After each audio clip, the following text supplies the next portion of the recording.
Well, let's look at QE, what it basically does. I mean, QE starts by the government effectively, or the Bank of England, hands over money to bankers and says, here's free money, go take it, use it. Now, if you or I are given free money, we actually will manage to make a profit on it. Of course, in the world of high finance, they use all sorts of leverage tricks and they make huge amounts of money.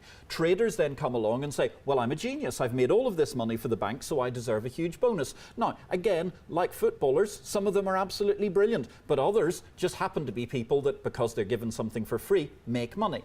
With their bonuses, what do? They go out and they buy themselves lovely palatial houses in Chelsea or Knightsbridge, or indeed into Essex and other parts of the general hinterland of London, and therefore the money trickles down.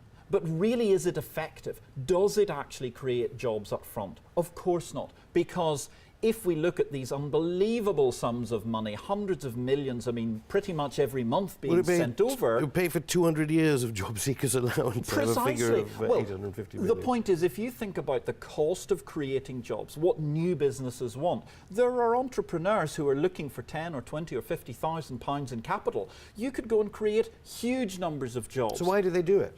Why do politicians of all stripes, bank governors of all stripes, do this? Unfortunately, the tragedy is that the banking industry and the politicians are involved in some sort of incredibly unfortunate tussle. We have a situation where I'm not quite sure if it's the Stockholm Syndrome where the banks have taken the politicians hostage or vice versa. It kind of varies according to time. But the difficulty is we saw someone like Prime Minister Gordon Brown, who supposedly had been a long-standing experienced finance minister, was entirely taken hostage. And he then decided, oh, we must bail out the banks. And therefore, from that little acorn, we've now ended up with actually a very, very messy regime. What people really need is a simple, even, open-handed, and as far as I'm concerned, capitalist system. But we need a chance to essentially be able to create our own businesses, to work hard, to improve ourselves. The problem is, what we've got at the moment is a kind of likely Soviet system where the banks and the politicians are controlling our lives. It's the and glamour, I find that very worrying. It's the glamour of it, maybe.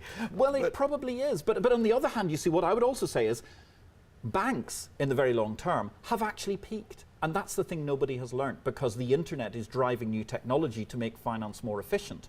And that's probably where the hope lies for small business, rather than relying on banks, because banks don't want to give out mortgages. They want to give out mortgages to property. They don't want to give out loans to small businesses.